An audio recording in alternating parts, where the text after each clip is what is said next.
दोस्तों नमस्कार, कैसे हो आप सब। आशा करता हूँ सभी भाई अच्छे होंगे, स्वस्थ होंगे। दोस्तों आज है दिन ट्यूसडे का और आज हनुमान जयंती भी है। सभी भाइयों को हनुमान जयंती की ढेरों शुभकामनाएं। भगवान हनुमान जी का आशीर्वाद सभी को मिले और सब लोग अच्छे से कमाएं और अपना काम मेहनत से करें। दोस्तों मेहनत करेंगे तो मतलब हमें फल जरूर मिलता है। किसी भी चीज़ में आप चाहे मेहनत के बगैर तो कोई काम होता ही नहीं है। दोस्तों जब तक आप मेहनत नहीं करोगे तब तक आज आपको सफलता नहीं मिलेगी। तो सफलता के साथ साथ भगवान का आशीर्वाद भी बहुत ज़रूरी है, बड़ों का आशीर्वाद ज़रूरी है। तो कभी भी बड़ों का दिल मत दिखाओ और भगवान से बस एक ही चीज़ मांगो दोस्तों कि सबका भला करे और सबका करो और हमारा भी साथ साथ करो।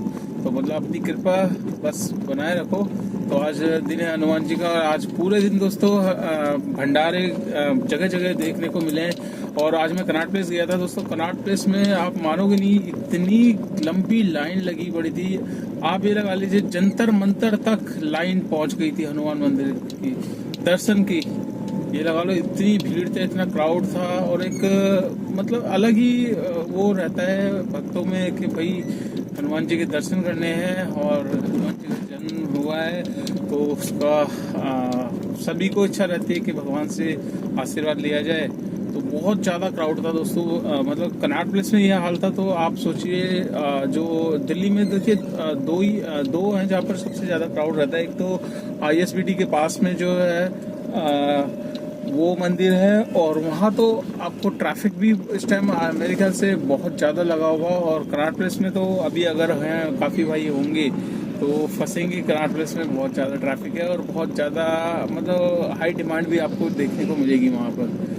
तो जगह जगह भंडारे चल रहे थे आज तो और ट्रैफिक भी देखने को मिला था। देखिए ये तो जायज़ सी बात है, कोई भी फेस्टिवल हो कुछ भी हो तो ट्रैफिक तो मिलता ही है हमें जगह जगह। तो दोस्तों आज दिन है आपका ट्यूसडे का और 23 अप्रैल 2024। टाइम दोस्तों हो रहा है 8:18 हो चुके हैं और मैं अभी द्वारका सेक्टर 5 के CNG पंप पे था। CNG डलवा ली है एडवांस में ही। मैंने कहा यार फिर सुबह निकलते हैं ना तो सुबह दिक्कत नहीं होनी चाहिए। तो इसीलिए बहुत से भाई CNG डलवाते हैं सुबह सुबह। वो इसीलिए डलवाते हैं, उन्हें लगता है कि 1 पॉइंट CNG का रात में हम फिल करवाते हैं तब गिर जाता है। तो ये बहुत ज़्यादा कन्फ्यूज़न है 1 पॉइंट का। मतलब इसके ऊपर भी मैंने वीडियो बनाई थी और बताया था कि दोस्तों आपकी CNG कहीं भी कुछ भी आपका नुकसान नहीं होता। 1 पॉइंट जो गिरता है वो CNG आपकी बैठ जाती है, ठीक है। बट इसके आपकी CNG जितनी एवरेज दे रही है, जितने उसमें आई है तो उतनी आपकी उतनी CNG लगेगी। कहीं इधर उधर आपकी CNG हुई नहीं है। अब आप काफ़ी भाइयों के मन में यही डाउट रहता है कि 1 पॉइंट जो होता है हमारा 10 किलोमीटर का होता है। 10 किलोमीटर हमारा पहला पॉइंट चलता है तो वो 10 किलोमीटर का हमारा नुकसान हो जाता है अगर हम शाम के टाइम में CNG डलवाते हैं। तो दोस्तों ये वहम अपने दिल से निकाल दो, ऐसा कुछ भी नहीं है, ठीक है। मैंने हर उससे पता किया है, मैकेनिक से भी पता किया है, बहुत से CNG के जो बंदे हैं उनसे भी पता किया है। तो सबसे बात करके तब उन्होंने यही बताया कि CNG कहीं भी कुछ लीक नहीं होती, बस CNG बैठ जाती है जिसकी वजह से टेम्परेचर ठंडा हो जाता है। तो जिसकी वजह से ये 1 पॉइंट हमारा गिर जाता है। बट वो 1 पॉइंट की CNG आपकी कम नहीं होती, ठीक है। CNG आपकी उतनी ही होती है सिलेंडर में जितनी ऑलरेडी आप डलवाते हो। तो दोस्तों अभी आ रहा हूँ मैं, खाली आ रहा हूँ। आपका लास्ट ड्रॉप किया था असलातपुर जनकपुरी और ये पिकअप में लेकर आया था आपका वैशाली साइड से। तो वैशाली से पिकअप लिया था दोस्तों। 547 का बिल बताया था वैशाली से। और जब राइड आई थी एकदम से, आज आपको पता ही है मतलब मौसम भी बहुत अच्छा हो गया था, बारिश जैसा मौसम, एकदम काले बादल छा गए थे। तो मैंने भी सोचा भाई फटाफट निकल लो यहाँ से वरना फंस गए तो फंस ही गए। तो वैशाली से राइड लेकर आया था जनकपुरी की। 1.5 घंटा का टाइमिंग, 1 घंटा 25 मिनट कुछ टाइमिंग बता रहा था। तो 1 घंटा 44 मिनट टाइमिंग लग गया और रूट भी थोड़ा सा उसने चेंज किया था ऊबर ने। देखिए हमारे हाथों में कुछ नहीं होता दोस्तों। जब हम शाम के टाइम की राइडें लेते हैं तो फेयर भी चेंज होता है और रूट भी चेंज होता है। क्योंकि रूट अगर हम नहीं चेंज करेंगे तो हम ऐसी जगह फंस जाते हैं जहाँ कोई फ़ायदा नहीं है। तो ऊबर का आपने देखा ही होगा, अगर आप खुद से रूट चेंज करते हैं ऊबर का तो आप फंस जाते हैं। और अगर आप ऊबर जो दिखा रहा है उसी के रूट के अकॉर्डिंग चलते हैं तो आप फंसते नहीं हैं, आप सही टाइम से निकल जाते हैं। बट कुछ रूट्स में ऊबर गड़बड़ कर जाता है, तो वहाँ पर हमें दिक्कत भी हो जाती है। बट देखिए, सारी की सारी चीज़ें आपको पता होनी चाहिए, नॉलेज होनी चाहिए कि भाई किस रूट पे दिक्कत है, किस रूट पे। तो इसलिए कहते हैं कि दिल्ली की सड़कों पे आपको अगर नए हो तो 6 महीने तक आपको ढंग से रूट्स का वो पता चलेगा, नेविगेशन तो सिखाई देगा आपको, आपको खुद भी नॉलेज हो जाएगी कि कौन से रूट पे कहाँ कितना ट्रैफिक होता है। तो दोस्तों, ये जो राइड में लेकर आया था ना, इसका पता नहीं क्या था। एक तो राइडर से हम कुछ बोल भी नहीं सकते। राइडर बोल रहा है, मतलब यार तुम टाइमिंग देखो ना, किस टाइम पे आप आ रहे हो। ठीक है, आप क्लिनिक में आना होगा, डॉक्टर को दिखाना होगा, भाई जो भी है आप डॉक्टर को जा रहे हो, आप अपने टाइम का मार्जिन लेके चलिए। अब आप पीक टाइम में डॉक्टर के पास जा रहे हो और आपको लग रहा है कि भैया ट्रैफिक वाली जगह से ले, कहते भैया इतना ट्रैफिक तो होता नहीं है, इतना आप पता नहीं कौन से रास्ते से लेकर आ रहे हो। तो मैं एक बार तो चुप रहा, फिर उसने दोबारा बोला कि देखो कितना टाइम हो गया, मेरा क्लिनिक जाना है। मैडम मेरे हाथ में क्या है इसमें, एक बात बताइए, जो नेविगेशन बता रहा है मैं वही फॉलो कर रहा हूँ। आप देखिए कि मैं कोई अलग रूट ले रहा हूँ या आप मुझे बताओगे तो और ज़्यादा लेट हो जाओगे। मैंने तो सीधा यही बोला, मैंने कहा मैडम इसमें ये फास्ट रूट ही बताता है, इसमें अगर आप खुद से अपने रूट बताओगे तो और ज़्यादा फंसोगे और मेरा भी टाइम का नुकसान होगा, आपका भी नुकसान होगा। मैं कहा जो चल रहा है उसी का चलने दो, ठीक है। तो मैं फिर ज़्यादा बोला नहीं, पर जैसे बिल बना 874 रुपीज़ का बिल बन गया था। 874 में 36 किलोमीटर कुछ दिखा रहा था और 1 घंटा 44 मिनट। तो कहती देखो बिल कितना पैसा बन गया हमारा। मैंने कहा जी ये तो हमारे हाथ में नहीं है, आपके सामने है जो है फेयर बढ़ता है और घटता रहता है पीक टाइम में। तो देख ही मुझे लगता है वो कंप्लेंट करेगी। इसमें हमारी तो कोई गलती नहीं है, अभी कंप्लेंट करोगे तो कोई दिक्कत नहीं, हम भी अपना रिवर्स लेने के हमें भी तरीके आते हैं, तो हम भी रिवर्स कोशिश करते हैं, ले लेते हैं, पर कुछ राइडों में नहीं मिल पाता। तो दोस्तों वही होती है, मतलब पूरे दिन में अच्छा मतलब काम चल रहा होता है बंदे का, सारी राइडें अच्छी होती है, बट एक ना एक ट्रिप ऐसी आती है जो पूरे दिन की, आप समझ सकते हैं ना मैं क्या कहना चाह रहा हूँ, तो बोल नहीं सकता, मतलब वो कर देते हैं सब बहुत से बंदे। तो ये लास्ट ट्रिप में इसमें थी, ये थोड़ी सी मतलब एटीट्यूड ही जिससे बोलते हैं उस टाइप से थी। पर ठीक है, हमें देखिए दोस्तों, हम रोड पे रहना है, हमें रोड पे भी पेशेंस रखना है और साथ साथ हमें राइडर के साथ भी पेशेंस रखना है, क्योंकि हम अगर पेशेंस नहीं रखेंगे तो हमारी बहस रोड पे भी लड़ाई होगी और राइडर जो बैठा है उससे भी बहुत होगी। तो इसलिए 2 मिनट की शांति बहुत वो रहता है, सारे वो निपटा देता है। अगर मैं भी उससे के साथ बहसबाजी करता रहता कोई फायदा नहीं था उसमें, और मुझे क्या फर्क रह जाता है।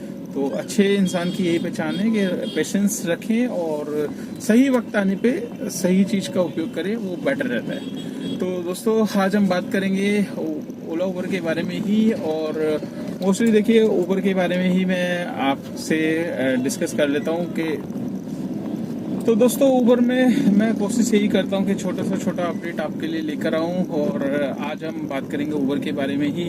दोस्तों आपने देखा ही होगा, उबर में जब हम ट्रिप स्टार्ट करते हैं सारी चीज़ें होती है, तो उबर में 2 फैसिलिटी हमें उबर अपनी तरफ से देता है, गो होम डेस्टिनेशन की।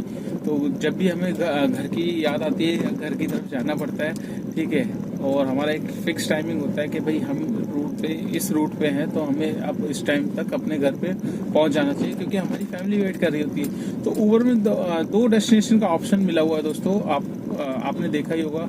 अब क्या है कि डेस्टिनेशन दोस्तों कई बार क्या कर रहा है उबर, अभी काफ़ी भाइयों के मेरे पास मैसेज भी आते हैं कि भैया हमारे पास डेस्टिनेशन का ऑप्शन ही गायब हो रखा है, डेस्टिनेशन नहीं आ रही। तो ऐसे उसमें क्या करें, अब वो शाम के टाइम ऐसी लोकेशन में फंस गए हैं, वहाँ पर डेस्टिनेशन उसको लगानी है, बट डेस्टिनेशन का ऊपर का सर्च का जो ऑप्शन है वो गायब है। तो जब तक सर्च का ऑप्शन नहीं आएगा तब तक आप डेस्टिनेशन नहीं लगा सकते। तो ऐसे में करें क्या, तो जिससे डेस्टिनेशन भी लग जाए और हमारा वो सर्च वाला ऑप्शन भी आ जाए। तो ये दोस्तों काफ़ी भाइयों को नहीं पता है, और ये चीज़ मेरे साथ भी हुआ था। मैं शाम के टाइम जब गाजियाबाद में था तो मैं देख रहा हूँ मेरे उससे डेस्टिनेशन लगाने वाला ही गायब हो गया था। तो फिर मैंने ऐप को बंद करके भी चालू करी, फिर भी वो ऑप्शन आता ही रहा। तो फिर दोस्तों जब भी देखिए ऐसा हो तो मैं तो अपनी डेस्टिनेशन ले आया था वापस, मतलब सर्च का ऑप्शन ले आया था, और वो मैं कैसे लाया था वो मैं आपके साथ शेयर कर देता हूँ। तो दोस्तों होता क्या है कि आप एप्लीकेशन बंद कर दोगे, उसके बाद आप ओपन करोगे तब भी ये डेस्टिनेशन का वो काम नहीं करेगा। तो आपको करना क्या होगा, सबसे पहले फर्स्ट ऑफ ऑल आपको अपनी ऊबर एप्लीकेशन का जो भी है पासवर्ड याद होना चाहिए, और जो भी रजिस्टर्ड नंबर है उस पर जो OTP आएगा वो आपके पास होना चाहिए। उससे पहले आप वो चीज़ मत करिएगा जो अगर ये चीज़ें नहीं हुई आपके पास तो बिल्कुल भी मत करिएगा। अब मैं बात कर रहा हूँ आपको करना क्या है। करना ये है कि ऊबर की एप्लीकेशन को आपको करना है साइन आउट। ठीक है, जब ऐसी दिक्कत आ जाए आपके पास सर्चिंग का ऑप्शन नहीं आ रहा है, डेस्टिनेशन का ऑप्शन नहीं आ रहा, तो आपको लॉग आउट करना है। लॉग आउट या साइन आउट जिसे बोलते हैं, लॉग आउट का ऑप्शन आएगा, वहां पर आप लॉग आउट कर देना। ये साइन आउट लिखा हो तो साइन आउट कर देना। ठीक है, उसको आप साइन आउट करोगे तो ऊबर की एप्लीकेशन दोबारा से आपका मोबाइल नंबर मांगेगी, या जिससे भी आप इसे ओपन करते हो, मोबाइल नंबर से ओपन करते हैं या अपनी जीमेल आईडी से ओपन करते हो। ठीक है, तो वो आप इसको डालना है। रजिस्टर्ड नंबर होना चाहिए आपका, रजिस्टर्ड जीमेल आईडी होनी चाहिए, उसको आपको डालना है। उसे डालने के बाद फिर आपके फ़ोन नंबर पे OTP जाएगा या आपकी मेल आईडी पे OTP जाएगा। वो OTP को आपको इसमें डालना है। OTP डालने के बाद आपने जो ऊबर के आईडी में पासवर्ड सेट किया होगा, ठीक है, तो उसको आपको इसमें डालना है। डालने के बाद जब आप ओपन करेंगे तो आप देखेंगे दोबारा से आपका वही पेज दोबारा से खुल जाएगा, और आपकी जो डेस्टिनेशन गायब थी, सर्च वाली डेस्टिनेशन लगाने वाला ऑप्शन जो था जहाँ पर आप जाते थे, वो आपको दिखना स्टार्ट हो जाएगी। और दोस्तों इसमें एक पॉइंट और मैं आपके साथ शेयर करूंगा कि पीक टाइम में जब आप डालते हो ना, जैसे मैं डालता हूँ द्वारका, तो मेरा जब भी मैं लोकेशन डालता हूँ तो मेरा नीचे आ जाता है कि भाई इस लोकेशन पे मैं लगाता रहता हूँ। तो जब आप द्वारका का उसी पे क्लिक कर दोगे तो दोस्तों उस पे भी डेस्टिनेशन नहीं लगती, वो सिर्फ एक उल्लू बनाने वाला काम करता है। वो वैसे ही दिखाता है कि डेस्टिनेशन लग गई है पर और नहीं लगती वो। तो आपको क्या करना पड़ेगा, जब भी पीक टाइम में दोस्तों आपको डेस्टिनेशन लगानी है तो आपको मैन्युअली टाइप करना पड़ेगा। सपोज मेरे को DPS द्वारका जाना है तो DPS स्पेस द्वारका, तब जाके नीचे ऑप्शन आता है, उस पर क्लिक करेंगे। क्लिक करते ही नीचे नेविगेशन का ऑप्शन आ जाएगा। नेविगेशन के साथ में ही एक एडिट का ऑप्शन आएगा दोस्तों।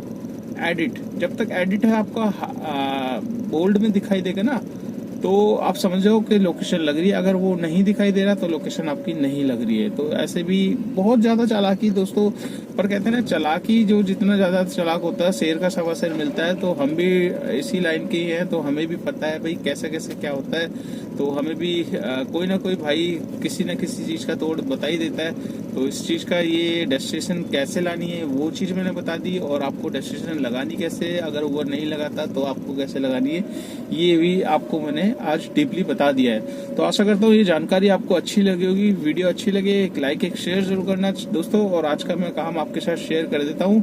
आज का मेरा काम कितना हुआ है, ज्यादा खास नहीं पर फिर भी कर लिया है। कितना किया है यहाँ पर आपको दिखाया था, 1500 कुछ रुपए का मेरा काम है दोस्तों। इसमें 320 रुपए का टोल है, 420 रुपए का टोल है।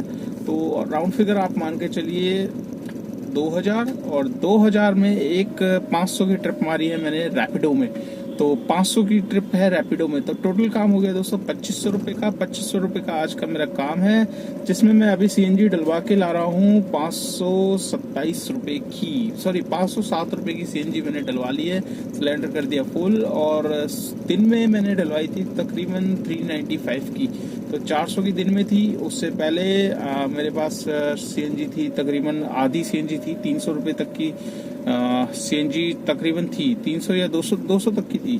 तो 600 रुपए तक की मेरी CNG पूरी खत्म हो गई है। 527 की डलवा ली है ऑलरेडी, 600 की इसमें और आ गई है। तो 600 की CNG लग गई है मेरी, 2500 का काम है। तो CNG को हटा देंगे, बचेंगे 1900 रुपए। 1900 में से 300 रुपए निकालेंगे गाड़ी की maintenance, fitness, permit, insurance, tyre की सर्विस, 100 रुपए का पेट्रोल। ये खर्चे दोस्तों रेगुलर हैं, डेली के खर्चे हैं ये, तो इनको निकालना बहुत जरूरी है। तभी आपकी नेट इनकम दिखेगी ना। ऐसे हवा में बातें नहीं होती कि 4000 काम हो गया, 5000 काम हो गया, इतना काम हो गया। भैया उसके खर्चे भी तो गिनाओ, कितनी CNG लगी, कितना पेट्रोल लगा, कितना क्या लगा, वो भी तो बताना जरूरी है। तभी जाके आपकी नेट इनकम आएगी। तो 1900 में से 300 और निकाल लेंगे तो बचेंगे कितने दोस्तों, 1600 रुपए। 1600 रुपए आज की नेट इनकम है। इसमें मेरे को किसी को कुछ नहीं देना। हाँ, अगर आपने ड्राइवर हायर किया हो तो उसकी सैलरी देनी पड़ेगी, और गाड़ी EMI पे है तो वो भी निकालना पड़ेगा। उसके बाद आपके पास नेट इनकम निकल के आएगी। तो आशा करता हूँ ये जानकारी आपको अच्छी लगी होगी। वीडियो जानकारी अच्छी लगी तो एक लाइक एक शेयर जरूर करना। चैनल पे फर्स्ट टाइम तो चैनल को सब्सक्राइब कर लेना। अगर आप मेरी वीडियो फेसबुक पेज पे देख रहे हो तो उसको भी फॉलो कर लेना। ज़्यादा से ज़्यादा शेयर करना दोस्तों, जितना आप शेयर करते हो उतनी हेल्प मिलती है वीडियो को, और आपकी मदद से मेरी वीडियो आगे रैंक करती है, उन भाइयों के पास पहुंचती है जो जानना चाहते हैं ओला उबर में एक्चुअल में क्या चल रहा है। छोटा अपडेट आपको मेरी वीडियो में देखने को मिलेगा।